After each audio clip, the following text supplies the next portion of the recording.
Are there certain things about who we are that are locked in terms of our genetics, our culture, our upbringing, or even perhaps some trauma that's happened in life? Are we, in some ways, the end product of our upbringing, or is some of that in our own hands? And I thought, look, somebody who I know will have an opinion, perhaps bring something different to this nuanced discussion, is the transformationist Tash McGill, who joins us on the program. Tash, kia ora, good morning. Kia ora, good morning. And how prepared are you to change today? Well, this is the question, really. And actually, this can be a bit of an excuse. We can go, yeah, I'm beyond redemption. No, there's too much water under the bridge. This thing happened to me in my past, or it's just who I am. Because actually, that sounds easier than change, doesn't it? We can have excuses for why this is just how we are, because actually true transformation might take a little bit of effort on our part. What do you think? Well, first I'd pose to you the question, does it feel like accepting the current circumstances easier than accepting change, Andrew? Yeah. I think this has suddenly turned into a therapy session on air. But hey, bring it on. I need all the redemption I can get in this space. There are, I think, genuine causes for people to perhaps get a little bit stuck. And I am thinking about people who have perhaps still processing trauma, or perhaps something has happened in their life where actually that has become such a defining part of their identity that they find it difficult to let go. Not necessarily talking about myself still. That can be difficult for people, but not impossible, right? Yeah, so I think there are several things to consider, and I think it's really important in framing this conversation that we take into account that oftentimes when we have this conversation about whether or not people can change, we're not always talking about ourselves. Often we are talking about others, because we have a tendency to project onto others, well, they're never going to change, therefore I'm not going to make any effort to be any different either. As well as, well, I've always been this way, or it's never worked before, some of those things that we've talked about. I think one of the things you said that was interesting was, sometimes people feel perhaps like they can't change, or others might feel like someone can't change, isn't going to change because they're still processing trauma. Actually, often it's because they've never had the opportunity to process trauma.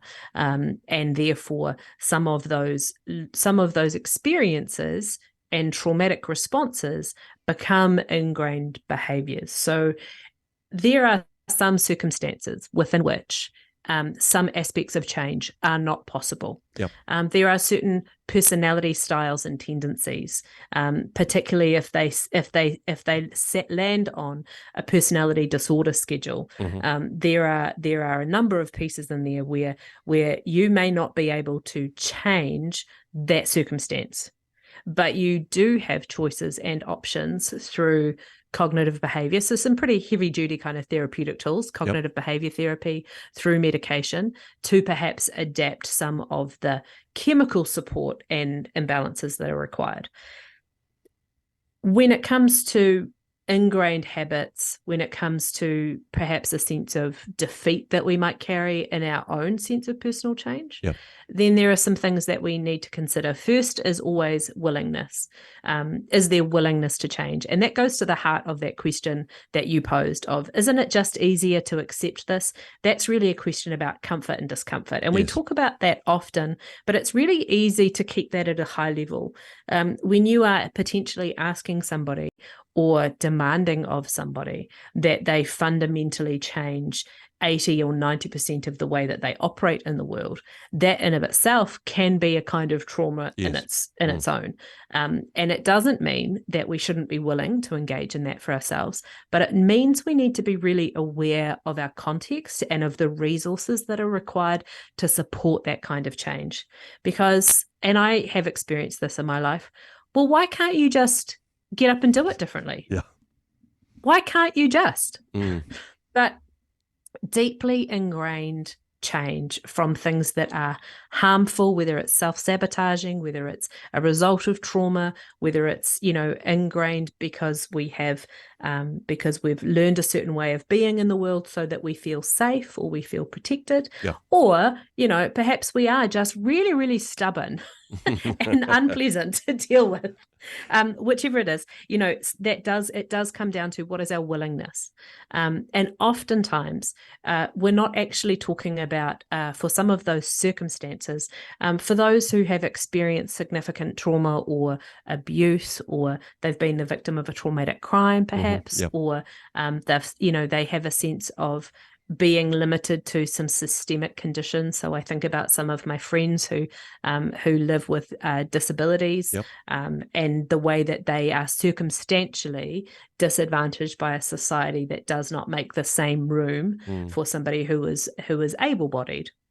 Can I just jump in there, because there's another aspect of this which has come up in the news recently, is because of the way we are, because of perhaps some of the background stuff, this gives us a hall pass for the consequences of some of the choices that we make, and talking in particular about people who, yes, may have had traumatic upbringing and all sorts of terrible things that have affected who they are, but through perhaps a series of cultural reports, no longer have to fully accept the consequences of the actions that they take, to say, hey, actually, because of their background, they're not fully responsible for those criminal actions that they took, and therefore a lesser sentence.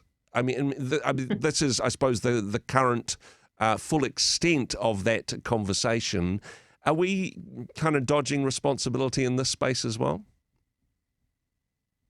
I think there is always that possibility, and we have to be really careful about perhaps how much of a libertarian approach we take to self-responsibility. The truth is that for many of us, we are only able to be responsible for that which we're aware of. And so I think that once there is self-awareness of what our context is, then there is a responsibility to self-control, to, self-determine. However, again, it comes back to what are the resources and the tools. So it may be often that somebody's context or experience is not an excuse for why or how things have happened. It's not necessarily a sometimes literal get out of jail free card. Sometimes it is the explanation. But often I think what we need to pay close attention to is that, and particularly if we're talking in a judicial system, those it may not be a sentence or a conviction that happens as a result of that cultural report that says, well, they were incapable because of these experiences. But there are likely to be other sorts of wraparound services or requirements that sit in around that. And I think what's sometimes important to recognize is that based on some of those contextual experiences, it's not always the same way that we might respond to somebody who hasn't had those experiences. In a judicial system, we would think about punitive charges or off to prison or home detention or what have you. Those same responses to choices and behaviors may not be as effective based on what that contextual awareness is. So really, as we start to dive into this question of can people change, particularly if we're looking at a rehabilitative sort of way of approaching life, whether that's just someone who's always had narcissistic personality tendencies. And I think, that's a really great example of somebody might have a consistent ongoing narcissistic personality style in the way that they relate to their children or to their parents. And they might be great with everybody else. So what you see there is, hey, you know what, that's some ingrained behavior. And so if you can bring contextual awareness to it, then even somebody who has a narcissistic personality style can make choices to monitor or engage differently once they become aware of that, right? Because they're not talking at a disorder level, it's just a personality style. And punishment doesn't always necessarily lead to transformation in that regard. And I mean, hey, we're talking here about literal get out of jail free cards, but we're all metaphorically quite capable of giving ourselves get out of jail free cards by saying, oh yeah, that was my culture, my upbringing, my personality type. That's just the way I am. Deal with it, and then wonder why we don't have friends, right? If you have access to self-awareness And if you have access or the ability to research some of the necessary resources to help you gain further understanding into that self-awareness, then you are no longer necessarily determined by your tendency, right? Your willingness does play a strong role in what your action is. It's not going to be easy. It's never going to be just get up and do it differently. It will require some effort. It will require prolonged periods of sustained habitual change, right? 90 days to get that first refreshed habit in. It may require changing or removing yourself from certain personality types, from certain cultural groups, from certain social groups, right? Depending on where and how those things that enable you in a behavior that you want to change or a culture that you don't want to fit into. And that could be anything from misogyny, chauvinism, workplace harassment, you name it. So it may require some significant physical changes to your environment and context. It will likely require lifelong commitment to choosing deliberative actions versus leaning into your tendencies. And there'll be lots of little ups and downs and failures and successes along the way. But can people change? People can always move towards change, whether it's through medicated, powerful tools that enforce and enact some biochemical change, or through choices that are about taking slow incremental action. One of the most important things that I think is really important for us to consider, whether it's that we view ourselves as people who are incapable of change, or if we find ourselves falling to a tendency of looking at other people and saying, they're never going to change, is that we must resist hopelessness. We must resist the tendency to view ourselves or other people as a hopeless cause. Because that's not the type of culture, it's not the kind of system that we actually believe in or subscribe to. And so there's a very human and sacred spiritual practice in maintaining the hopeful possibility of change, even in the slightest, smallest way. And even a move towards self-awareness of, hey, you know what, I'm kind of a jerk. That's still positive change. Self-awareness is everything.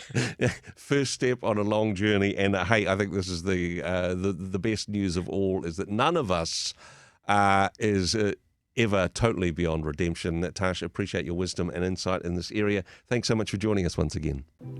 Thanks for joining us on Rhema. Now, if you found value in today's content, hit that like button. And if you haven't already, consider subscribing to our channel with the subscribe button. This really helps us to continue to produce more quality content for you.